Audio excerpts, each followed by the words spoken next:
Good evening, all my students. I am Prempal Singh from Alipur Bujurg, Chandosi, district Sambal UP. I am going to teach you today the rule 5 number. That is very interesting. छात्रों, आज मैं आपको rule number 5 पढ़ाने जा रहा हूं जो special sentence से संबंधित है। इसमें एक्टिव से पैसिव स्पेशल सेंटेंस की बनाई गई है, विशेष वाक्यों की एक्टिव से पैसिव बनाई गई है। तो ये वो स्पेशल सेंटेंस हैं जिनमें बाई प्रीपोजिशन लगाने की जरूरत नहीं पड़ती, यानी बाई प्रीपोजिशन के स्थान पर अन्य प्रीपोजिशन प्रयोग होता है। अब तक हम सभी में बाई प्रीपोजिशन लगा रहे थे, लेकिन इसमें बाई प्रीपोजिशन न लगा करके अन्य प्रीपोजिशन लगाएंगे। तो देखेंगे special sentence for passive voice. Passive voice के कुछ सेंटेंसेस में बाई प्रीपोजिशंस के स्थान पर अन्य प्रीपोजिशन प्रयोग होती है। जैसे नो के बाद टू आता है, ओब्लाइज के बाद टू आता है, एस्टोनिश के बाद एट आता है, डिसअपॉइंट के बाद एट आता है, डिसप्लीज के बाद एट आता है, सरप्राइज के बाद एट आता है, अलार्म के बाद एट आता है, डिस्ट्रेस के बाद एट आता है, बैक्स के बाद एट आता है, प्लीज के बाद विद आता है, सेटिस्फाई के बाद विद आता है, डिसमिस के बाद विद आता है, चार्म के बाद विद आता है, थ्रोंग के बाद विद आता है, लाइन के बाद विद आता है, मैरी के बाद विद और टू आता है, बरी के बाद अबाउट आता है, हेल्थ शब्द आने होने पर, इंटरेस्ट के बाद इन आता है, कंटेंट के बाद इन आता है।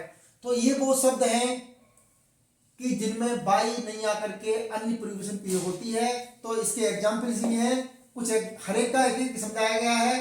एक टू का समझाया है, एक एट का, एक विद का, एक विद टू का, एक अबाउट का, एक इन का समझाया गया है। तो देखते हैं, आइए देखेंगे हम। लेकिन ये बात ध्यान रखें, ये वीडियो बहुत अच्छे ढंग से बनाई है मैंने।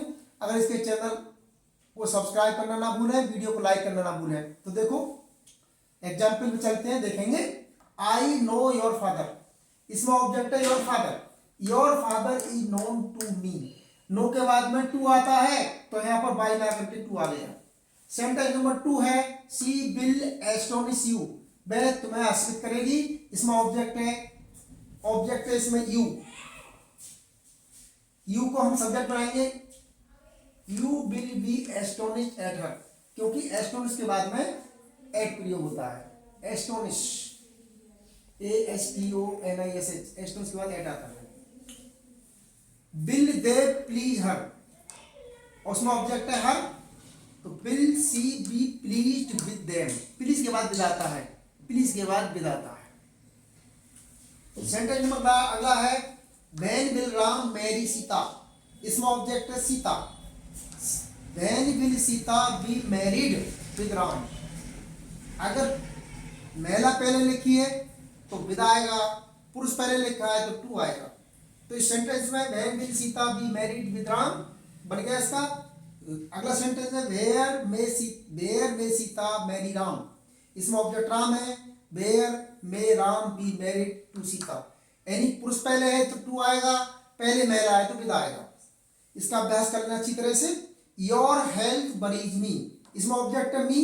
आई am worried about your health, क्योंकि वरी के बाद में आता है अबाउट, हेल्थ शब्द होने पर। लास्ट सेंटेंस है, the case interest the lawyer, इसमें ऑब्जेक्ट है द लॉयर।